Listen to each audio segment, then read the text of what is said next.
الحمد لله الذي هدانا إلى الإسلام ومن علينا إذ جعلنا من أمة حبيبه خير الأنام والصلاة والسلام على سيد الإنس والجان وعلى آله وأصحابه أولي الكرم والصدق والإكرام والإحسان.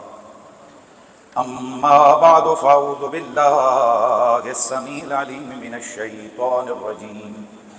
بسم الله الرحمن الرحيم.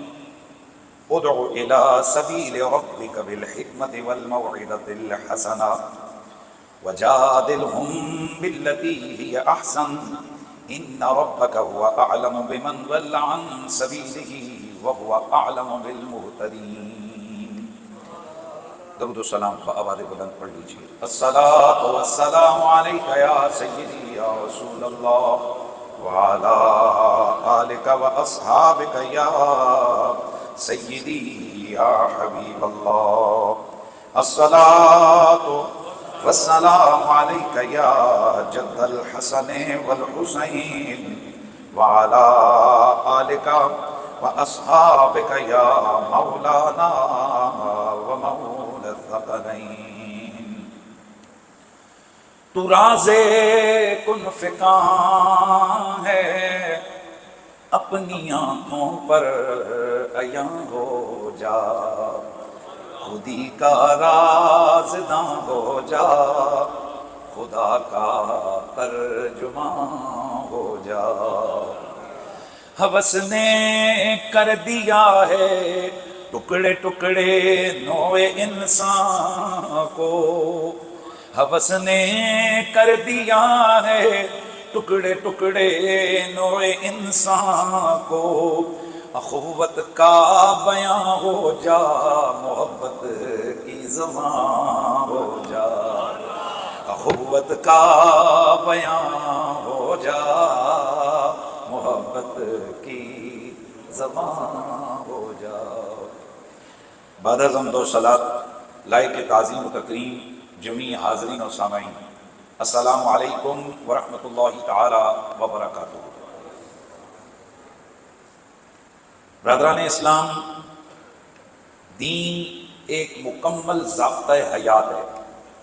اس میں ماں کی گود سے لے کر قبر میں جانے تک کے تمام سوالوں کا جواب موجود ہے.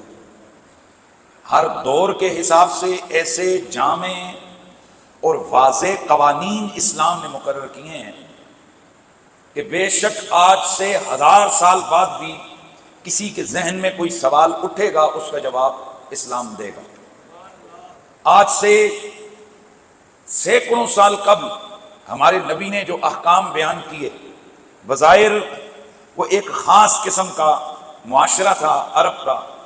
بظاہر لگتا ہے کہ جی اسی معاشرے کے لیے وہ احکام تھے، لیکن آج 1400 سال کے بعد جب ہم آج بھی اسلام سے سوال پوچھتے ہیں، ایسا کوئی مقام نہیں ہے کہ جہاں اسلام کہے اس وقت تو بیان ہوا تھا، آج اس کا کوئی حل نہیں ہے. اسلام آج بھی ہر سوال کا جواب عطا کرتا ہے، اور یہی اسلام کی آفاقیت کی دلیل ہے. یہی اسلام کی سب سے بڑا دین اور پسندیدہ ترین اللہ کا دین ہونے کی دلیل ہے کہ دنیا میں واحد مذہب اسلام ہے کہ جو اپنے ماننے والوں کو ہر سوال کا جواب دیتا ہے جو ان کے لیے جاننا ضروری ہو. ایک تو ہے نا یہ لایانی چیزوں کا سوال، اس کے لیے اسلام نے بڑی واضح رہنمائی کی ہے کہ لایانی باتوں میں ہم نے تمہیں پڑھنے کے لیے پیدا نہیں کیا. ایک ہے کہ آپ کے لیے جو ضرورت ہے، آپ کے لیے جو مطلوب چیز ہے، آپ کی ضرورت کی ہر بات کا جواب اسلام عطا کرتا ہے. برادران اسلام، آج ہمارے معاشرے میں غیر مسلم موجود ہے. یعنی ہمارے دائیں بائیں پڑوس میں غیر مسلم ہیں، ہمارے ملک کے اندر غیر مسلم ہیں، ہمارے ملک کے شہری غیر مسلم ہیں. پھر کئی لوگ ایسے ہیں کہ جو اپنی حرکتوں سے کافر ہو جاتے ہیں. تو کیا اسلام نے ان کے احکام بھی کھل کے بیان کیے ہیں؟ سوال ہے جی بالکل. اسلام نے واضح طور پر ان تمام کفار کے احکام کو بیان کیا ہے اور کھل کر بیان کیا ہے. جہاں ہمارے لیے باقی چیزوں کا علم جاننا ضروری ہے، وہیں پر ہمارے لیے یہ مذہبی حوالے سے رہنمائی ضروری ہے. ہمیں پتہ ہونا چاہیے کہ اسلام نے کفار کا، ذمیوں کا یہ جو ہمارے ہاں اقلیت ہیں ان کا کیا حق رکھا ہے، ان کے کیا احکام ہیں، ہمیں اس حوالے سے اسلام نے کیسے ایجوکیٹ کیا ہے، قرآن و سنت اس حوالے سے کیا بیان کرتے ہیں، یہی آج ہمارا موضوع ہے۔ سب سے پہلے یہ آپ نے ذہن میں رکھنا ہے کہ غیر مسلموں کی احکام کے لحاظ سے کئی قسمیں۔ نمبر ایک، ذمی، وہ غیر مسلم ہوتا ہے کہ جو اسلامی ملک میں اس ملک کے قوانین کی پاسداری کا عہد کر کے وہاں رہائش اختیار کرے، یعنی وہاں کا ٹیکس پیئر ہو۔ ایسے غیر مسلم شہری کو جو اسلامی ملک کے اندر رہائش اختیار کرتا ہے، وہاں کا ٹیکس دے کر ان کے تمام قوانین کو ان پر عمل پیرا ہونے کا معاہدہ کرتا ہے، ایسے غیر مسلم کو کیا کہتے ہیں؟ ذمی۔ ایسے غیر مسلم کو کیا کہتے ہیں؟ ہماری عام بولی میں ان کو کہتے ہیں مینارٹی، یا ان کو کہتے ہیں اقلیت۔ اور ایک ہوتا ہے مستامن۔ مستامن وہ غیر مسلم شہری کہ جو کسی مسلمان ملک میں آ کر پناہ طلب کرے، یعنی وہاں کے کسی بھی شہری کو کہے کہ مجھے امان دے دو، اور کوئی غیر مسلم شہری، کوئی مسلمان شہری اس غیر مسلم کو صرف ایک لفظ بول دے کہ تو امن میں ہے، تو کیا ہے؟ امن میں ہے، تو میری پناہ میں ہے، تو میرے ذمے میں ہے، یا اس غیر مسلم شہری کو اسلامی ریاست وہاں آنے کے لیے اجازت دے دے، جیسے ہم کہتے ہیں ویزا دے دے، تو اس شہری کو کیا کہتے ہیں؟ اس غیر مسلم کو کیا کہتے ہیں؟ مستامن، امن طلب کرنے والا۔ ایک ہے معاہد، تیسری قسم ہے معاہد۔ ان غیر مسلموں کو کہتے ہیں کہ جو اپنے ملک میں رہتے ہیں، یعنی وہ ہمارے ملک میں نہیں رہتے ہیں، وہ اپنے ملک میں، لیکن ان کے اور مسلمانوں کے درمیان امن کا معاہدہ ہے۔ معاہدہ ہو گیا کہ تم نے ہمارے اوپر حملہ نہیں کرنا، ہم نے تم پہ نہیں کرنا، یا دیگر ان کے ساتھ کوئی ایگریمنٹس ہوئے ہیں، تو ایسے غیر مسلموں کو کیا کہتے ہیں؟ معاہد۔ اور چوتھی قسم ہے کافروں کی حربی۔ حربی ان غیر مسلموں کو کہتے ہیں جن سے مسلمانوں کی جنگ ہو رہی ہو، حالت جنگ میں ہو، یعنی ایسا غیر مسلم ملک کہ اس کو یہ پتا ہو کہ کسی بھی وقت مسلمان فوجیں ہم پر حملہ آور ہو سکتی ہیں، اور مسلمانوں کو یہ پتا ہو کہ یہ غیر مسلم کسی بھی وقت یہ کفار ہم پر حملہ آور ہو سکتے ہیں، ان کو کیا کہتے ہیں؟ حربی، کافر۔ اور پانچویں قسم ہے مرتد۔ غیر مسلم کی پانچویں قسم کیا ہے؟ مرتد۔ مرتد وہ مسلمان، یعنی پہلے مسلمان تھا، اسلام میں برضا و رغبت داخل ہوا، پھر ضروریات دینیہ میں سے کسی ضرورت دینی کا انکار کر کے اسلام کے دائرے سے نکل گیا، تو ایسے شخص کو کیا کہتے ہیں؟ مرتد۔ اب آج کی اس نشست میں ہم نے انہی احکام کے لحاظ سے ان کفار کی پانچوں اقسام کو دیکھنا ہے کہ اسلام ان کے حوالے سے ہماری کیا رہنمائی کرتا ہے۔ اب عقیدے کے لحاظ سے اگر آپ کہیں گے تو پھر الگ چیپٹر ہے، وہ غیر مسلم کون ہیں؟ وہ مشرک ہیں، وہ غیر مسلم یہودی ہیں، وہ غیر مسلم عیسائی ہیں، وہ غیر مسلم جناب اس کے علاوہ اور جو کئی قسمیں ان کی آ جاتی ہیں، وہ ایک عقیدے کے لحاظ سے الگ ہوگا۔ منافق بھی غیر مسلم ہے، مرتد بھی غیر مسلم ہے، اور آج کل کے دور کے حساب سے ملحد وہ بھی غیر مسلم ہے، یعنی اسلام کے باہر ہیں وہ، تو اس طرح کے کئی مذاہب موجود ہیں۔ تاہم احکام کے لحاظ سے یہ پانچ قسمیں بنتی ہیں کس کی؟ غیر مسلموں کی، چاہے وہ یہودیوں، چاہے وہ عیسائیوں، چاہے وہ کسی اور مذہب سے تعلق رکھتے ہوں، یہ پانچ قسمیں ان کی بنتی ہیں، اور ان پانچ قسموں میں وہ فعال کرتے ہیں۔ سب سے پہلے ہم نے یہ دیکھنا ہے کہ مرتد کون ہوتا ہے، اور شریعت ان کے احکام کیسے اور کیا بیان کرتی ہے۔ یاد رکھیں، تعریف میں نے کر دی کہ مرتد وہ شخص ہوتا ہے جو پہلے بذا و رغبت اسلام میں داخل ہوا، اب اسلام کو اس نے چھوڑا، اسلام کو اس طرح سے کہ ضروریت دینیہ میں سے کسی ضرورت دینی کا، اللہ رسول کا انکار کر دیا، نماز یعنی جو ضروریات دینیہ ہیں ان کا کیا کر دیا؟ انکار کر دیا، زکوٰۃ کا انکار کر دیا، روزے کا انکار کر دیا، حلال حرام کا انکار کر دیا، تو ایسے شخص کو کیا کہیں گے؟ مرتد۔ مرتد کی دو قسمیں، ایک مرتد مرتد عام ہوتا ہے، اور ایک مرتد مرتد خاص ہوتا ہے۔ مرتد عام وہ ہوتا ہے کہ جو دیگر اسلامی چیزوں کو چھوڑ کر اسلام سے خارج ہو جائے، نماز کا انکار کر دیا، یا اور روزے کا انکار کر دیا، یا کسی اور ضرورت دینیہ کا انکار کر دیا، یہ بھی اسلام سے نکل جاتا ہے، اس کو کیا کہتے ہیں؟ مرتد عام۔ اس کا حکم یہ ہے کہ اس مرتد عام کی اصلاح کی کوشش کی جائے گی، یعنی اس کو سمجھایا جائے گا، سب سے پہلے اس کو گرفتار کیا جائے گا، پھر اس کو سمجھایا جائے گا، 3 دنوں تک اس کو مہلت دی جائے گی، اگر یہ مان گیا تو ٹھیک ہے، وگرنہ اس کا سر تن سے جدا کر دیا جائے گا۔ یہ کس کی بات ہے؟ مرتد عام کی۔ اب ایک ہے مرتد خاص۔ وہ مرتد جس نے نبی کو گالی دی اور اسلام سے نکلا، جس نے اسلام کو گالی دی اور اسلام سے نکلا، یعنی اذیت رسول کا باعث بن کر اسلام سے نکلا، اس کے لیے کوئی مہلت کی گنجائش نہیں ہے، اسے کوئی سمجھایا نہیں جائے گا، اس کی کوئی توبہ قبول نہیں ہے، اس کی اونلی اینڈ اونلی ایک ہی سزا ہے، اور وہ یہ ہے کہ اس کا سر تن سے جدا کر دیا جائے گا۔ اور یاد رکھیں، یہ تو آگے نا مرتد، گستاخ رسول چاہے وہ مرتد کی صورت میں ہو، یعنی مسلمان ہو کر نبی علیہ السلام کی توہین کرے، یا وہ غیر مسلم ہو کر نبی علیہ السلام کی توہین۔ توہین سے یہاں غیر مسلم کی توہین کا یہ مطلب ہے کہ وہ ایسے ناروا جملے یا ایسا رویہ اختیار کرے جو اہانت و تحقیر رسول پر منتج ہوتا ہو، جس میں معاذ اللہ حضور کو گالی دے دی، حضور کا مذاق اڑا دیا، حضور کی انسلٹ کی۔ وگرنہ مثلا ایک غیر مسلم ہے، عیسائی ہے، وہ تو کہتا ہے نہیں، میں محمد رسول اللہ کو نبی نہیں مانتا، یہ بھی حضور کی بیعت بھی ہے، لیکن یہ بات اگر مسلمان کرے گا وہ مرتد ہوگا، یاد رکھیے۔ لیکن اگر عیسائی کرے گا تو یہ اس کے چونکہ دین کا معاملہ ہے، اس کے دین کی تعلیمات کے حوالے سے اس کو ہم وہ مرتد والی سزا نہیں دیں گے، الا یہ کہ کوئی بھی غیر مسلم وہ حضور کے لیے ایسا رویہ اختیار کرے، اسلام کو معاذ اللہ گالیاں بکے، رسول اللہ کی توہین یعنی گندے الفاظ استعمال کرے، جو کہ کسی طور پر بھی ظاہر ہے ان کے دین کی بھی تعلیمات تو نہیں ہے کہ وہ کسی نبی کو گالیاں دیں، لہذا اس کی سزا کیا ہے؟ سر تن سے جدا۔ اب یہاں ایک بات اور ذہن میں رکھیے، کیا مرتد کی توبہ یعنی مرتد خاص کی توبہ قبول ہے؟ مرتد عام کی توبہ کا تو میں نے آپ کو بتا دیا کہ اس کو قید میں رکھا جائے گا، اس کو سمجھایا جائے گا، اگر وہ مان گیا تو ٹھیک ہے، وگرنہ اس کو سزا دی جائے گی۔ لیکن مرتد خاص جس نے حضور کو گالی دی، اس کی توبہ کبھی بھی قبول نہیں ہوگی قانونی لحاظ سے، یعنی اس کو سزا مل کے رہے گی، البتہ یہ کہ اگر وہ سچے دل سے توبہ کرتے ہوئے دوبارہ کلمہ پڑھ کے اسلام قبول کرتا ہے، اللہ کی حضور توبہ کرتا ہے، سزا سے نہیں بچ سکتا، البتہ اخروی احکام کے لحاظ سے اس کا حکم بدل جائے گا۔ اگر توبہ کے بغیر قتل ہو گیا، اس کو نہ مسلمانوں کے قبرستان میں دفن کیا جائے گا، نہ اس کو کفن دیا جائے گا، نہ اس کی نماز جنازہ پڑھی جائے گی، نہ اس کو غسل دیا جائے گا۔ لیکن اگر وہ توبہ کرتا ہے تو ان احکام کا وہ حقدار ہو جائے گا، یعنی اس کو مسلمانوں کے قبرستان میں دفن کیا جا سکتا ہے۔ مثلا ایسی صورت کے جس میں وہ کھل ڈل کر کہے کہ میری غلطی ہو گئی، توبہ کرے، رجوع کرے، دنیاوی سزا سے پھر بھی نہیں بچتا، نہ جو مرتد خاص ہے وہ دنیاوی سزا اس کا سر تن سے جدا ہوگا، اس سے نہیں بچ سکتا، لیکن اخروی حوالے سے اس کے احکام بدل جائیں گے۔ یہ آ گیا معاملہ کس کا؟ مرتد کا۔ اب مرتد کے احکام کیا ہیں؟ مرتد کا پہلا حکم تو یہ کہ اس کا نکاح فوراً کیا ہو جائے گا؟ ختم ہو جائے گا۔ کوئی مرتد کسی سے بھی نکاح نہیں کر سکتا، اور اگر پہلے اس کا نکاح ہو چکا ہے تو وہ نکاح کیا ہو جائے گا؟ فوراً ختم ہو جائے گا۔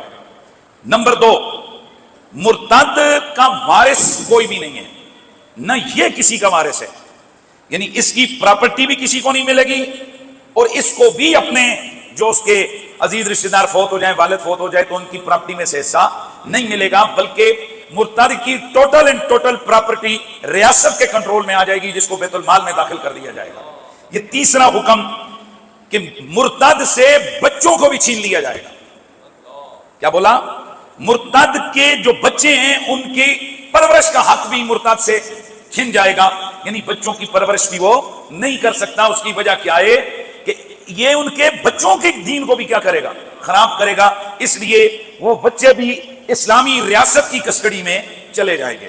نمبر 4، وہ میں نے پہلے بتا دیا کہ نہ اس کی نماز جنازہ پڑھی جائے گی، نہ اس کو مسلمانوں کے قبرستان میں دفن کیا جائے گا۔ نمبر 5، مرتد کی مطلقاً گواہی قابل قبول نہیں ہے، نہ مسلمان کے معاملے میں، نہ غیر مسلم کے مقابلے میں، نہ ذمی کے معاملے میں، کسی بھی معاملے میں مرتد کی بولیے گواہی قبول نہیں کی جائے گی۔ اور اس کو قرآن مجید میں بڑا واضح اللہ تعالیٰ نے بیان کیا ہے، ان الذین کفروا بعد ایمانہم ثم ازدادوا کفرا لن تقبل توبتہم۔ سورہ آل عمران میں مالک ارض و سما نے واضح طور پر فرما دیا، وہ لوگ کہ جنہوں نے ایمان لانے کے بعد کفر کیا، ان کی توبہ ہرگز قبول نہیں کی جائے گی۔ تو یہ آ گیا جی معاملہ کس کا؟ مرتد کا۔ اب دوسرا ہم حکم بیان کرتے ہیں، وہ حکم ہے کافر حربی کا۔ کس کا جی؟ کافر حربی کا۔ وہ جیسے میں نے تعریف پہلے بیان کی کہ کافر حربی وہ ہوتا ہے کہ جن کے ساتھ ہماری کیا چل رہی ہو؟ جنگ چل رہی ہو، تو اس کا حکم کیا ہے؟ اس کو کسی بھی وقت، چونکہ ہم ان کے خلاف حالت جنگ میں، لہذا ان کو کسی بھی وقت نقصان پہنچایا جا سکتا ہے، کسی کی وقت کھڑکایا جا سکتا ہے، کسی بھی وقت ان کی جان لی جا سکتی ہے، کسی بھی وقت ان کے اوپر حملہ کیا جا سکتا ہے، یہ جہاں نظر آئے ان کو مارا جا سکتا ہے۔ اسی طرح ان کے مال پر بھی قبضہ کیا جا سکتا ہے، ان کے علاقے پر بھی قبضہ، ان کی زمینوں پر بھی قبضہ کیا جا سکتا ہے۔ ان کا کسی مسلمان کے ساتھ نکاح درست نہیں ہے، اسی طرح کسی مسلمان کا بھی ان کے ساتھ نکاح درست نہیں ہے۔ ان کی گواہی کسی مسلمان یا ذمہ کے معاملے میں قبول نہیں کی جائے گی۔ یہ احکام کس کے ہیں؟ حربی کافر کے۔ الغرض جنرل قانون ان کے لیے یہ ہے کہ حربی کافر کو جانی یا مالی ہر طرح کا نقصان پہنچانا جائز ہے۔ سمجھ رہے ہیں؟ ٹیکنیکلی جس طرح آج کل کے دور جنگیں ہیں، ان کو ان کے خلاف ان کے ملک میں جاسوسی کرنا، ان کے اوپر جناب جسے کہتے ہیں کولڈ وار کے ذریعے ان کو نقصان پہنچانا، ان کو مالی نقصان پہنچانا، ان کے معاہدوں کے حوالے سے، ان کے اسلحے کے حوالے سے ان کو نقصان پہنچانا، ان پر اٹیک کرنے، ان کے اوپر چونکہ ان کے ساتھ کوئی معاہدہ نہیں ہے، جب معاہدہ نہیں ہے تو پھر جیسے وہ ہر وقت تیار ہے کہ وہ آپ پر حملہ کر کے آپ کو نقصان پہنچائیں، اسی طرح آپ بھی ہر وقت ہر حالت میں ان کو کسی بھی صورت میں نقصان پہنچا سکتے ہیں، کسی بھی طرح، چاہے وہ مالی نقصان کسی بھی طرح سے آپ ان کو پہنچانا چاہیں، آپ ان کو پہنچا سکتے ہیں جس سے وہ مرغوب ہوں۔ یعنی آپ خواہ مخواہ کوئی مسلمان ملک ہے، ان کی فوجیں وہ خواہ مخواہ ان کے اوپر اٹیک کر کے بم شم پھینک کے ان کو مرغوب کر سکتی ہیں، تاکہ یہ ہر وقت کیا ہوں، خوف میں رہیں اور مسلمان ان کے شر سے محفوظ رہیں، اور تاہم کہ یہ کسی ایک ایسے اسٹیج پہ آئیں کہ جس سے وہ کسی معاہدے کے اندر وہ آ کر خود پابند ہو جائیں۔ جس طرح آج اسرائیل ہے، اگر اسرائیل پہ ہماری کوئی بھی مسلمان، ہماری بالخصوص پاکستانی فوج کسی بھی طرح اٹیک کرنا چاہے کر سکتی ہے، کسی وقت بھی ان کو مارنا چاہے مار سکتے ہیں، کیونکہ ہمارا ان کے ساتھ کوئی معاہدہ نہیں ہے۔ ہم ان کو ملک کی تسلیم نہیں کرتے، ہم ان کو قومی تسلیم نہیں کرتے، ہم ان کو ڈاکو، لٹیرے اور قابض مانتے ہیں۔ اس لیے ان کا یہ حکم ہے جتنے لبنن پھڑکا رہا یہ ان کے لیے، لیکن یہ پھڑکا دو والا قانون مسلمان فوج کو حاصل ہے، یہ ان کو حق حاصل ہے۔ اے نہیں کہ تسوں کو یہودی ہے، یہودون لبے تے پھڑ لو آکھو جی مفتی رو فتویٰ دیتا سی، ایسے نہیں ہے۔ یہ اسلامی ریاست کی ذمہ داری ہے، یا ہمارے جو جرنیل ہیں، یہ جو ہمارے کمانڈرز ہیں جو جنگ کر رہے ہیں، یہ جو ہماری افواج کے ذمہ دار ہیں، وہ اس حوالے سے ان کو اختیار ہے کہ وہ جو چاہیں پالیسی اختیار کریں، وہ ان کے ملک میں اپنے کوئی جاسوس بھیجیں یا ان کے ملک پہ اٹیک کریں یا کسی بھی طرح ان کو نقصان پہنچائیں۔ یہ کون طے کرے گا؟ یہ ہماری ریاست طے کرے گی۔ شخص واحد کو یہ حق نہیں ہے کہ جی بس وہ کہہ جی میں بندوق اٹھاؤں گا تو میں جا کر وہاں حملہ کروں گا۔ یہ لا تلقوا بایدیکم الی التہلکہ کے زمرے میں آئے گا، کیونکہ جو جہاد ہے نا، یہ ہر بندے پہ جہاد نہیں ہے جیسے بندوقیں اٹھائیں اور ڈاڈا جا کے مار دیا۔ جہاد کے فرضیت کے یا جہاد کے درست ہونے کے بھی احکام ہیں، تفصیلاً میں نے یہاں بھی کئی دفعہ بیان کیے ہیں، ان کو پھر بھی کبھی بیان کر دیں گے۔ یہ کسی شخص واحد کو یا چھوٹی چھوٹی تنظیموں کو کوئی حق حاصل نہیں ہے کہ وہ بندوق اٹھائیں اور جہاد کا نام دے کر وہ کہیں جی ہم کیا کر رہے ہیں، جہاد کر رہے ہیں، الا یہ کہ ان تنظیموں کو مسلمان ریاست کی پشت پناہی حاصل ہو، مسلمان ریاست کی پشت پناہی حاصل ہو، اور اس غیر مسلم حربی ملک کو نقصان پہنچانے کے لیے ہمارا کمانڈر، ہمارا جرنیل، ہمارا وہ ذمہ دار وہ کہے کہ تم جاؤ اور یوں کر کے ان کو نقصان پہنچاؤ۔ اب یہ ریاست کی ذمہ داری کے تحت اگر یہ کاروائی ہوتی ہے تو اس کا حکم جہاد والا ہوگا۔ بصورت دیگر انجویلی خود بخود جاؤ، دو چار بندے جاؤ، بارڈر پہ فائر کرو، ادھر سے گولی آئے مرو، جنازہ اٹھا کے لے لو بھائی یہ شہید ہو گیا، ایسے نہیں ہے۔ یہ بات آپ نے یاد رکھنی ہے۔ بہرحال یہ کس کا حکم آ گیا؟ حربی کافر کا۔ اب ہم آتے ہیں کہ یہ جو غیر مسلم ہیں، باقی جو تین قسمیں کون سی؟ ذمی، مستامن، معاہد۔ وہ غیر مسلم جو ہمارے ملک میں رہتے ہیں، چاہے وہ بطور شہری یا بطور ویزا ہولڈر ہمارے ملک میں آئے، یا کوئی مستامن کہ کسی مسلمان شہری نے ان کو اپنے ہاں امان دی ہوئی ہو، تو ان کے جو احکام ہیں اب ہم ان کو دیکھتے ہیں کہ شریعت ان کے حوالے سے کیا کہتی ہے۔ حیران ہو جائیں گے آپ بھائی جان، بہت سخت قوانین ہیں غیر مسلم شہریوں کے حوالے سے بھی۔ ہمارے نبی پاک صلی اللہ علیہ وآلہ وسلم نے ان کے حوالے سے کیا رویہ اختیار کیا، ان کو جانی، مالی، قانونی، اخلاقی، مذہبی، مالی کتنی ایک آزادیاں اللہ کے رسول نے یہ شریعت نے دی۔ یہ ہماری آنکھیں یقین کریں کھل جانی چاہیے کہ آج بہت ساری ایسی چیزیں کہ جن سے ہمارے جو نا مسلمان ان چیزوں سے واقف نہیں ہیں۔ جرنل قانون جس کو بدائع الصنائع کے اندر امام کاسانی نے بیان کیا ہے، وہ کیا ہے؟ وہ کہتے ہیں المساوات فی الحقوق بین المسلمین وغیر المسلمین لہم ما لنا وعلیہم ما علینا، جو حقوق ہمارے ہیں وہی حقوق غیر مسلموں کے ہیں، جو حقوق مسلمان شہریوں کے ہیں وہی حقوق غیر مسلم شہری کے ہیں۔ اور اگلی بات، جو ذمہ داریاں ہماری ہیں وہی ذمہ داریاں ان کی بھی ہیں۔ یہ کس کے معاملے میں ہے؟ جرنل قانون ہے کس کا؟ غیر مسلم شہریوں کا، جن کو ہم اقلیت کہتے ہیں، جو ہمارے ملک میں یہ رہنے والے لوگ ہیں، جو عیسائی ہیں، یہودی ہیں، باقی مذاہب کے لوگ جو یہاں نان مسلم ہیں، جس کو ہم اقلیت کی کمیونٹی کہتے ہیں، ان کے حوالے سے علامہ شامی اس کے حوالے سے لکھتے ہیں کہ لِأَنَّهُ بِعَقْدِ الذِّمَّةِ وَجَبَ لَهُ مَا لَنَا فَإِذَا حَرُمَتْ غِيبَةُ الْمُسْلِمِ حَرُمَتْ غِيبَتُهُ بَلْ قَالُوا إِنَّ الظُّلْمَ الذِّمِّيَّ أَشَدُّ۔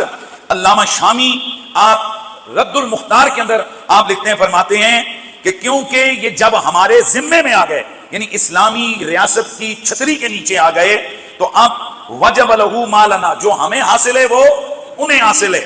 جس طرح مسلمان کی غیبت حرام ہے، ویسے غیر مسلم کی غیبت بھی حرام ہے، غیر مسلم ذمی کی غیبت بھی۔ بل قالو، بلکہ بعضوں نے تو یہ فتویٰ دیا، ان ظلم الذمی اشد، اور ذمی پر ظلم کرنا مسلمانوں سے بھی زیادہ سخت ہے۔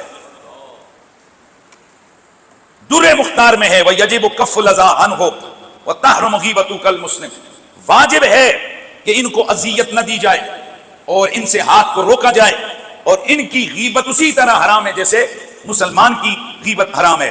علامہ قرافی مالکی لکھتے ہیں ان عقد الذمۃ یوجب لهم حقوقا علینا، جب عقد ذمہ ہو گیا، معاہدہ ہو گیا کہ تم ہمارے ملک میں رہ سکتے ہو، ٹیکس پے ہو تم ہمارے ملک کے شہری، ہم نے ان کو تسلیم کر لیا، تو پھر کیا ہوا؟ یوجب لهم حقوقا علینا، ان کے حق ہم پر واجب ہو گئے، لانہم فی جوارنا، وہ ہماری ضمانت اور ذمے میں، وفی خفارتنا، وہ ہماری حمایت کے ذمے میں، وذمۃ اللہ وذمۃ رسول اللہ، یہ اللہ کے ذمے میں بھی ہیں، اس کے رسول کے ذمے میں بھی ہیں، اور دین اسلام کے ذمے کے اندر بھی ہیں۔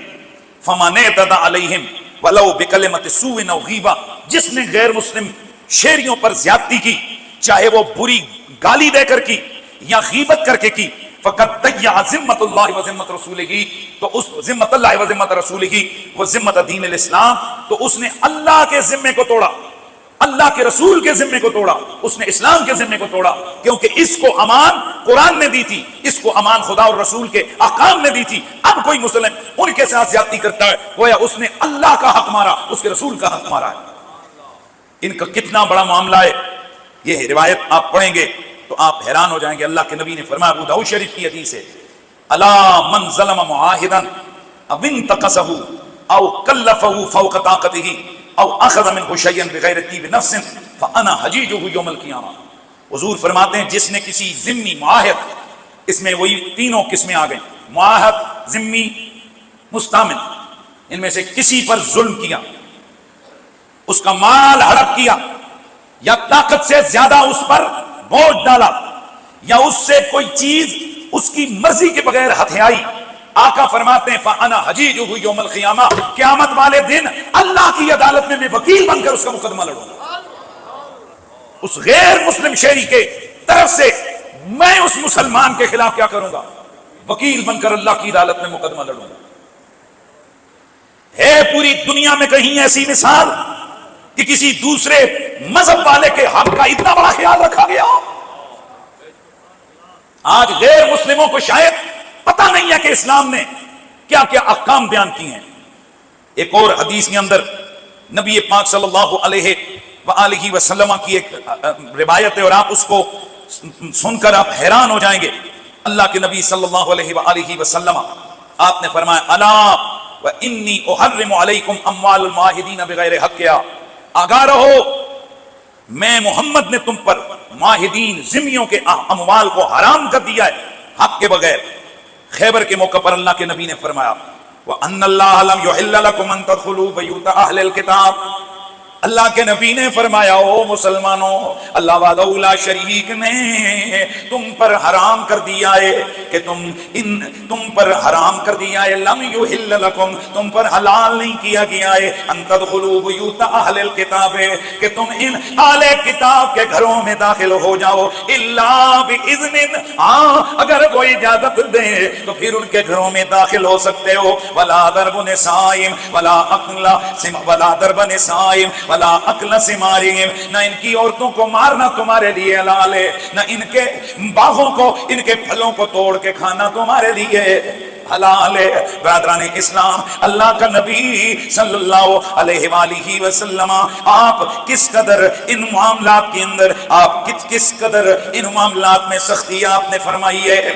میرے نبی مکرم رؤوف الرحیم صلی اللہ علیہ وآلہ وسلم کے صحابی حضرت عبداللہ بن عمرو، آپ نبی پاک سے مروی یہ روایت بیان کرتے ہیں، قال من قتل معاہرا لم یرح رائحۃ الجنہ، اللہ کے نبی سرور کونو مکان نے فرمایا آگاہ رہو، جس نے کسی ذمی کو قتل کر دیا وہ جنت کی خوشبو بھی نہیں سونگھ سکے گا، وَإِنَّ رِيحَهَا تُوجَدُ مِن مَسِيرَةِ 40 عاما، حالانکہ جنت کی خوشبو 40 سال کی مسافت دور سے محسوس کی جا سکے گی۔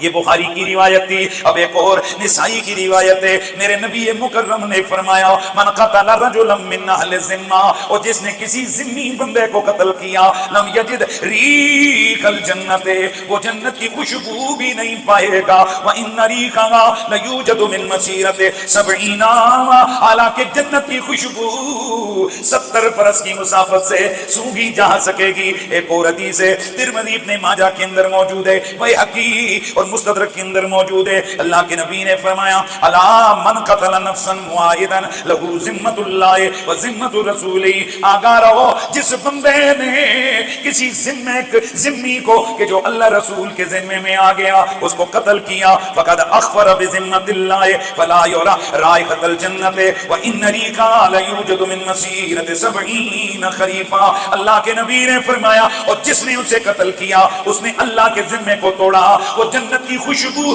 کبھی بھی نہیں سونگھ سکے گا، حالانکہ جنت کی خوشبو 70 برس کی مسافت سے محسوس کی جائے گی۔ حضرت ابو بکرہ سے روایت ہے، مسند احمد بن حنبل کے اندر موجود ہے، قال رسول اللہ من قتل معاہدا فی غیر کنی حرم اللہ علیہ الجنہ، جس کسی شخص نے غیر مسلم شہری کو قتل کیا، اللہ تعالیٰ کے نبی نے فرمایا اس پر اللہ جنت کو حرام کر دیتا ہے۔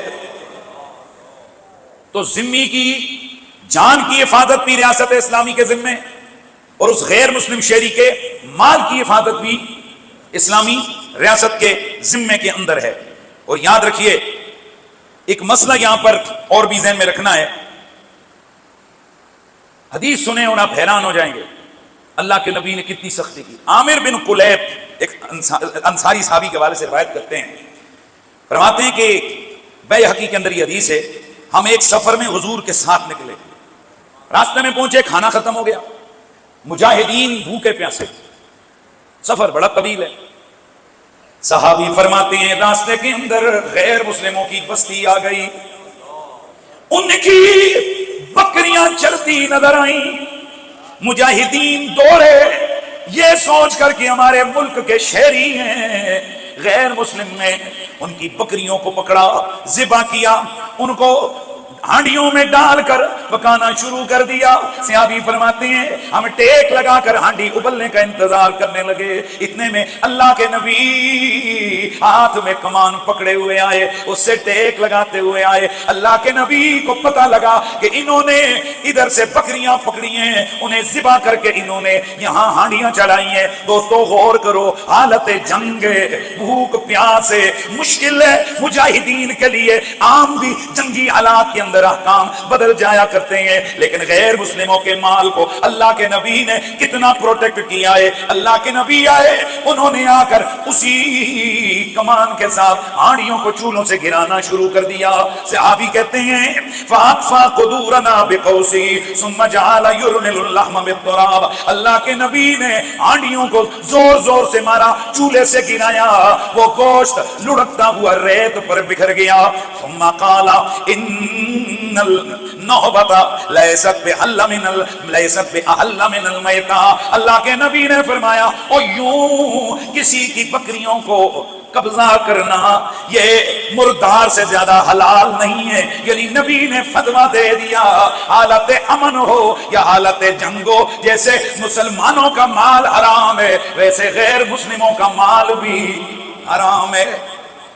حالانکہ وہ تو ایک غیر مسلم بستی تھی، کتنی بڑی دلیل تھی جی جنگ میں سارا کچھ جائز ہوتا ہے۔ نبی پاک نے کیوں کیا کہ اگر حضور اجازت دے دیتے قیامت تک رول بن جاتا کہ مشکل گھڑی میں جب مسلمانوں کو ضرورت پڑے وہ غیر مسلموں کے مال پہ ہاتھ صاف کر دیں۔ آپ دل پہ ہاتھ رکھ کے بتائیے کہ دنیا بھر میں غیر مسلموں کا مال اور بستیاں کیا کبھی بچتی؟ خدا کے رسول نے اس پیشل جنگی حالت میں بھی اس کی اجازت نہ دے کر قیامت تک آنے والے غیر مسلموں کے حقوق کو جو اسلامی ریاست کے اندر انہیں حاصل تھے اللہ کے نبی نے اس طرح واضح طور پر پروٹیکٹ کیا، واضح طور پر ان کا دفاع کیا۔ ہم دعوے اور چیلنج سے کہتے ہیں ہے کسی کے پاس ایسی مثال جس یورپ کو آج دنیا میں مہذب معاشرہ سمجھا جاتا ہے؟ آپ صرف 100 سال پیچھے کی جنگوں کے احوال پڑھیں، ذرا آپ پہلی جنگ عظیم کو پڑھیں، دوسری جنگ عظیم کو پڑھیں، آپ ذرا دیکھیں کہ ہنگریوں نے کون کون سی وہ تباہیاں ہیں کہ جو ملکوں کے اندر نہیں کی، فرانسیسیوں نے، اس کے بعد برٹش نے اور پرتگالیوں نے آپ کے اسی برے صغیر پاک و ہند کے اندر کیا کیا ظلم کا پہاڑ نہیں گرایا۔ یہ پورے جو معظم معاشرے جنہیں کہا جاتا ہے یہ آج انہوں نے اپنے مکھوٹے پہن رکھے ہیں بڑے امن اور شانتی کے، حالانکہ یہی وہ بدبخت ہیں کہ جب عراق میں ان کی فوجیں داخل ہوتی ہیں تو وہاں پر 10 لاکھ سے زیادہ مسلمانوں کو کس طرح قتل کیا جاتا ہے، مسلمانوں کی مسجدوں پہ کیسے بم مارے جاتے ہیں۔ دور کو چھوڑیے، ابھی ایران کی جنگ کو ابھی آپ دیکھ لیجئے، ابھی جو ہوا ہے، کیا دنیا کے کسی مہذب معاشرے کے اندر اجازت ہے کہ کسی سویلین آبادی کے اوپر اٹیک کیا جائے؟ کیا کہیں جائز ہے؟ جنیوا جو کنونشن ہوا اس کا جو معاہدہ ہے پوری دنیا اقوام عالم نے ان کے سائن کیے ہوئے، تمام ملکوں نے جتنے بھی اقوام متحدہ کے ممبر ممالک ہیں انہوں نے سگنیچرز کیے ہوئے ہیں اس بات پر کہ جب بھائی جنگوں کے دوران کسی سویلین بنیادی جو انفراسٹرکچر ہے اس کو کسی طور پر بھی نقصان اور ڈیمیج نہیں کیا جائے گا۔ تو بتائیے اسرائیل نے لبنان میں کیا کیا، شام میں کیا کیا، غزہ کو کھنڈر بنا دیا، اور ایران کے اندر کیا کیا، پلوں کو توڑا، وہاں کے جناب پانی کے ذخیروں کو تباہ کیا، وہاں گیس کے ذخیروں کو تباہ کیا، بجلی کے انفراسٹرکچر کو تباہ کیا، اسپتالوں کو تباہ کیا، سکولوں کالجوں پہ بمباریاں کی ہیں۔ یہ ہے اس مہذب گندی قوم کا یہ چہرہ۔ اور آج سے سینکڑوں سال پہلے میرا نبی اس معاشرے میں کہ جب غالب اور حاکم کو محکوم کو سب کچھ کرنے کا اختیار رکھتی ہے، چاہے اس کی جان لے لے چاہے اس کا مال لے لے، اس دوران اس عرب کے معاشرے میں میرا نبی اپنے صحابہ کو کیا حکم دیتے ہیں؟ فرماتے ہیں یہ جو تم نے ان کا مال چھینا ہے یہ اسی طرح حرام ہے جیسے مردار حرام ہوتا ہے۔ یہ ہے اسلام، یہ ہے اسلام کی عظمت۔ اللہ اکبر۔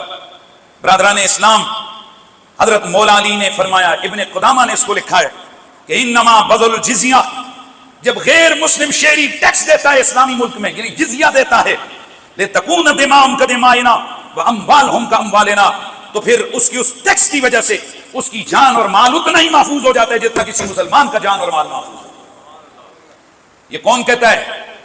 حضرت سیدنا مولا، اونچا بولیے، حضرت سیدنا مولا، اور پھر میرے نبی پاک کتنا حق، جان، مال، عزت، آبرو سب کی حفاظت ہے۔ ہدایہ کے اندر یہ باقاعدہ طور پر فتویٰ موجود ہے، وَمَنْ قَذَفَ كَافِرًا بِالزَّنَا عُذِّرَ۔ ایک تو ہے نا کہ کسی غیر مسلم عورت پہ آپ زنا کا الزام لگاتے ہیں تو شریعت کیا کہتی ہے؟ 4 گواہ لے کر آؤ۔ اگر وہ 4 گواہ گواہی دے دیں کہ جی اس نے خاص حالت میں، بالکل اخص الخاص حالت کی وہ گواہی دیں، تو اس کو کیا کیا جائے گا؟ حد ماری جائے گی اس کو زنا کی۔ اگر وہ شادی شدہ ہے تو رجم کر دیا جائے گا، وگرنہ 100 کوڑے اس کو مارے جائیں گے۔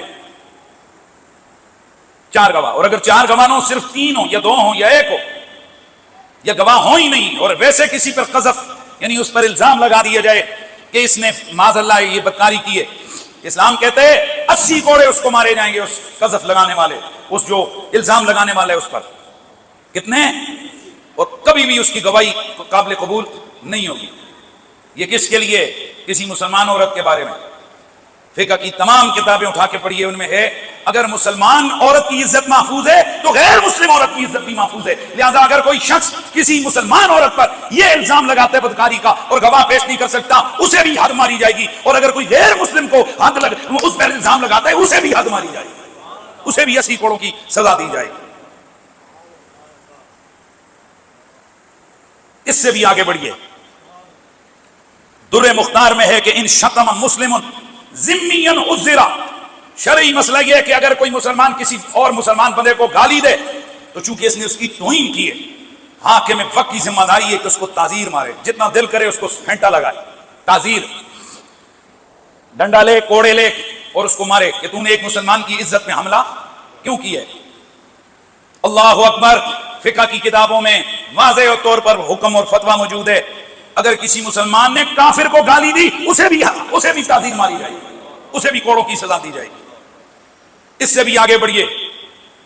کسی مسلمان کو مذہبی گالی دے دینا اور بےایمانہ اور منافقہ، اگر کسی کو آپ یوں کہہ دیتے ہیں جس سے اس کی دل آزاری ہوتی ہے، شریعت کہتی ہے اس کو بھی کوڑے مارو، اس نے اس کی مذہبی دل آزاری کیوں کی ہے. اور آج کے دور میں اگر اسلامی قانون ہو، سب سے زیادہ کوڑے ان مولویوں کو لگیں جو بغیر کسی تحقیق کے جسے چاہتے ہیں رافضی کہہ دیتے ہیں، جسے چاہتے ہیں ناسبی کہہ دیتے ہیں. جس نے تھوڑا سا علی کر دیا تو کہتے ہیں یہ رافضی ہو گیا، جس نے صحابہ کے نعرے لگا دیے کہتے ہیں یہ تو ناسبی ہو گیا، جو تھوڑا سا دفاع صحابہ کی بولی بولنے لگے اسے کہتے ہیں یہ تو دشمن آل بیت ہو گیا، اور جو آل محمد کے قصیدے گانے لگے اور آل محمد کے دشمنوں کو تڑپانے لگے تو اس کے بارے میں کہا جاتا ہے کہ یہ کیا ہے جی، یہ تو جناب رافضی ہو گیا. ذرا دل پہ ہاتھ رکھ کے بتائیے آج کتنا یہاں یقین کریں روز مولویوں کو ممبروں سے اتار کر عدالتیں ان کو کوڑے مارے اگر یہاں اسلامی نظام موجود ہو. بہرحال کسی بھی مسلمان کو مذہب کی گالی آپ نہیں دے سکتے، یعنی آپ اس کو ایسے لفظ سے نہیں کہہ سکتے جس سے اسی دل آزاری ہو. اب سنیں، اب قانونی طور پر یہودی کون ہے؟ کافر. مجوسی بھی کون ہے؟ کافر. لیکن جب وہ آپ کے ملک کا شہری ہے تو آپ اس کو کافر کہہ کے نہیں بلا سکتے کہ جس سے اس کا دل دکھ رہے. قائل قال الیہودی او مجوسی یا کافر یا سم ان شک علیہ ومقتداہ انہ یعذر لارتکاب بہ الاسم. فتوی در مختار میں موجود ہے کہ اگر کسی نے یہودی یا مجوسی جو شہری آبادی والے مسلمانوں کی ملک میں رہنے والے اسے کہو کافرا، جس سے اس کا دل دکھا، اس کی دل آزاری ہوئی، وہ قاضی کے پاس جائے، اسے کہے یہ بندہ مجھے مذہبی طور پر ہرٹ کر رہا ہے، قاضی اس کو پکڑ کے کوڑے مارے گا. یہ کتابیں بھری پڑی ہیں ہمارے اسلامی لٹریچر سارا. اور آگے بڑھے، اس سے بھی آگے بڑھے، اس سے بھی امام خصفقی لکھتے ہیں وَيَزْمَنُ الْمُسْلِمُ قِيمَةَ خَمْرِهِ وَخِنْزِيرِهِ إِذَا أَطْلَفَهُ. غیر مسلم نے شراب رکھی ہوئی تھی یا خنزیر پالا ہوا تھا، مسلمان گیا، اس نے اس کی شراب کا مٹکا توڑ دیا، اس نے اس کا خنزیر مار ڈالا، بندہ ہوا. یہ شرط یہ ہے کہ وہ کیا ہو، اس کا محفوظ ہو، بندہ ہوا ہو، اپنے گھر تک محدود ہو. یہ یاد رکھنا ہے آپ نے، کیونکہ جیسے ہی یہ خنزیر کسی مسلمان پراپرٹی میں آئے گا، یہ خنزیر مباح الدم ہے، اس کو کوئی بھی مار دے اس پر سزا نہیں ہے. یہ مسئلہ یاد رکھیں. لیکن اگر وہ بندھا ہوا ہے، مطلب ایک باڑا ہے، غیر مسلم نے اس کو بکریوں کی طرح پالا ہوا ہے، باندھا ہوا ہے، تو اس نے کیا کیا، اس مسلمان نے اس کو تلف کر دیا. یزمن چٹی دے گا. شریعت کیا کہتی ہے، کیا کرے گا، چٹی دے گا، کیونکہ اس کا مال تو ہے. شراب اس کے نزدیک تو جائز ہے، تو کون ہے کہ جو تو اس کے دین میں، اس کے معاملات میں عمل دخل کرے. الا یہ کہ اگر وہ غیر مسلم اس شراب کو مسلمانوں کو پرووائڈ کر رہا ہو یا وہ گوشت پکا کے مسلمانوں کو خراب کر رہا ہو، اب اس کا محاسبہ کرے گا، لیکن کوئی عام آدمی نہیں کر سکتا، وہ بھی ریاست کر سکتی ہے. یوں اگر کسی کو اجازت دے دی جائے تو ہر بندہ لاٹھ لے کر، بندوق لے کر چڑھ دوڑے اور یہاں ملک کے اندر جنگل کا قانون ہو جائے. اس لیے یہ ریاست کی ذمہ داری ہے کہ اس بندے کے اوپر کیا کرے، کنٹرول کرے. ابن رشد نے لکھا فَإِنَّمْ اعْتَمَدُوا عَلَىٰ إِجْمَاعِ الْمُسْلِمِينَ، اس بات پر مسلمانوں کا اجماع ہے، ان ید المسلم تقطع اذا سرق مال الذمی، اگر کسی مسلمان نے کسی غیر مسلم شہری کا مال چرایا تو اس کا ہاتھ کاٹ ڈالا جائے گا. کیونکہ ہاتھ کاٹنے کی علت کیا ہے، مال محفوظ کو کیا کرنا، چرانا. تو اب اس کا مال محفوظ ہے، دلیل کیا ہے، یہ مسلمانوں کے ذمے میں ہے، اس کی حفاظت مسلمانوں کے، مسلمان ریاست کی ذمہ داری میں ہے. یہ کس کے حقوق ہیں بولیے، یہ غیر مسلموں کے. اب اس سے بھی آگے بڑھیے. اللہ اکبر. عن جابر بن عبداللہ، حضرت جابر بن عبداللہ رضی اللہ تعالی عنہ آپ سے مروی ہے، قال مرت بنا جنازہ فقام لها النبی فقمنا له فقلنا یا رسول اللہ انہا جنازۃ یہودی. ایک جنازہ آیا، صحابہ فرماتے ہیں اللہ کے نبی اس جنازے کو دیکھ کے کھڑے ہو گئے، ہم بھی کھڑے ہو گئے. ہم نے عرض کیا آقا جی یہ تو یہودی کا جنازہ ہے، یہ یہودی ہے. قال اذا رأیتم الجنازہ فقوموا. اللہ کے نبی نے مطلق حکم دے دیا، فرمایا جس جنازے کو دیکھو اس کے آگے کھڑے ہو جایا کرو. حضرت عبدالرحمن، یہ متفق علیہ حدیث بخاری مسلم کی. آگے بڑھیے، ایک اور متفق علیہ حدیث موجود ہے. حضرت عبدالرحمن بن ابی لیلہ آپ فرماتے ہیں حضرت سال بن حنیف اور قیس بن سعد یہ دونوں قادسیہ کے اندر کھڑے تھے کہ اتنے میں فمروا علیہما بجنازہ، ایک جنازہ لے کر لوگ ان کے پاس سے گزرے. فقاما، یہ دونوں کھڑے ہو گئے. فقیل لہما، انہیں کہا گیا انہا من آل الارض من آل الذمہ، انہیں کہا گیا جی یہ تو غیر مسلم کا جنازہ ہے، آپ کیوں کھڑے ہوئے ہیں، یہ کیوں رسپیکٹ دی ہے؟ فقالا، وہ دونوں بولے، حدیث روایت کی، فرمایا ان النبی مرت بھی جنازہ، ایک دن حضور کے پاس سے جنازہ گزرا. فقاما، حضور کھڑے ہو گئے. فقیل لہو انا جنازہ یہودی، لوگوں نے عرض کی یا رسول اللہ یہ تو یہودی کا جنازہ ہے. فقالا الیست نفسا، اللہ کے نبی نے یہاں فرمایا او بھلے یہودی ہے، کیا یہ جان نہیں ہے، کیا یہ انسان نہیں ہے؟ اللہ اکبر. برادران اسلام، اس سے بڑھ کر اللہ کا نبی اور کیا مذہبی آزادی عطا فرمائے. اور آگے بڑھیے، اللہ کے حبیب سرور کون و مکان صلی اللہ علیہ وآلہ وسلم جب کبھی بھی لشکر کو بھیجتے ہیں، مصنف ابن ابی شیبہ میں روایت موجود ہے، ان النبی کان اذا بات جیوشه قال لا تقتلوا اصحاب الصوامع. اللہ کے نبی اسپیشل حکم دیتے، او مجاہدو تم جا رہے ہو ان ملکوں کے اندر بڑے بڑے کلیسے تمہیں ملیں گے، اندر عبادت کرنے والے لوگ تمہیں ملیں گے، ان کے مذہبی رہنما اور پادری تمہیں ملیں گے، انہیں نہیں چھیڑنا، انہیں نہیں چھیڑنا. حضرت ابو بکر صدیق جب آپ شام کے اوپر لشکر روانہ کر رہے ہیں، آپ ساتھ ساتھ صحابی فرماتے ہیں آپ ہمیں رخصت کرنے کے لیے پیدل آئے، ہم سواریوں پہ سوار، ابو بکر صدیق ساتھ ساتھ چل رہے ہیں. ہم عرض کرتے ہیں امیر المومنین ہم سواریوں پہ سوار ہیں، آپ پیدل چل رہے ہیں، وہ دوڑتے ہوئے جا رہے ہیں اور ہمیں نصیحت کرتے ہوئے جا رہے ہیں. اوصیکم بتقوی اللہ، اور میں تمہیں اللہ سے ڈرتے رہنے کی نصیحت کرتا ہوں. اغزو فی سبیل اللہ، اللہ کی راہ میں لڑو. فقاتلوا من کفر باللہ فإن اللہ ناصر دینہ، لڑو کافروں مشرکوں سے کیونکہ اللہ اپنے دین کا مددگار ہے. فلا تقتلوا الولدان، بچوں کو نہیں مارنا، ولا الشیوخ، بوڑھوں کو نہیں مارنا، ولا النساء، عورتوں کو قتل نہیں کرنا. وستجدون اقواما حبسوا انفسهم فی الصوامع فدعوهم وما حسبوا انفسهم له. اور اے لوگو تم ایسے لوگوں کو بھی دیکھو گے کہ جو اپنے صوامع میں، اپنی عبادت گاہوں میں، اپنے کلیسوں میں بیٹھے ہوئے گئے، نہ تم نے انہیں چھیڑنا ہے نہ ان کے کلیسوں کو چھیڑنا ہے،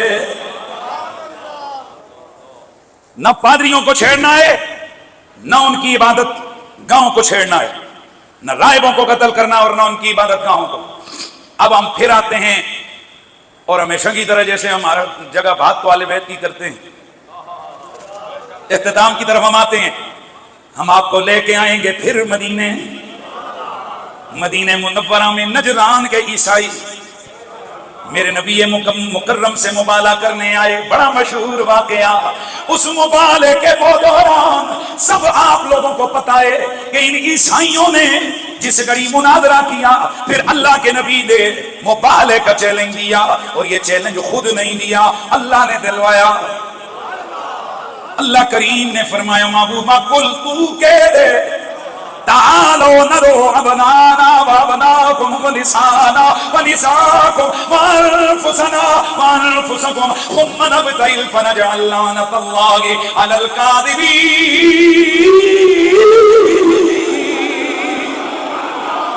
مبالے کا چیلنج ہوا. اگلے دن اللہ کے نبی نے فرمایا علی کدھر ہے؟ زہرا کدھر ہے، حسن کو بلاؤ، حسین کو لے آؤ۔ جب یہ چاروں ہستیاں میرے نبی کی خدمت میں پہنچی، میرے نبی نے حسن و حسین کو کندھوں پہ بٹھایا، زہرا پاک پیچھے، علی پاک ان کے پیچھے۔ جب یہ پانچوں چلے نجران کے عیسائیوں کے سامنے گئے، ان کے بڑے بڑے پادری، بڑے بڑے اسقف موجود تھے۔ اللہ کے نبی کا چہرہ دیکھا، حسنین کا چہرہ دیکھا، علی کا چہرہ دیکھا۔ قال اسقف، ان کا بڑا پادری کہنے لگا، یا معاشر النصارى، او عیسائیو، انی لارا وجوہا لو سأل اللہ ان یزین جبلا عن مکانہ لا زالہ۔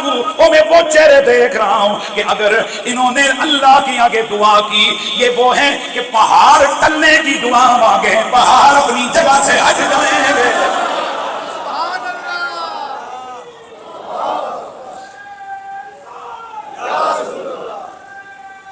برادران اسلام، انہوں نے ہاتھ کھڑے کر دیے، تسی جتے اسی ہارے، اتھے تک گل سنائی جاندی ہے، آدھر آگے بھی سنانے لگا ہوں۔ انہوں نے یہ کیا تو پھر میرے نبی نے کیا عطا کیا؟ میرے نبی نے فرمایا اچھا اب اگر یہ کیا ہے تو پھر لاؤ تمہیں کچھ لکھ کے دے دیا جائے۔ اب سنیے، بسم اللہ الرحمن الرحیم، من محمد النبی لأسقف ابی الحارث وکل اساقفہ نجران وکہنتہم ورہبانہم وحیائہم واہل بیعہم ورقیقہم وملتہم ومدافہم وعلا کل ما تحت ایدیہم من قلیل او کثیر جوار اللہ ورسولہ۔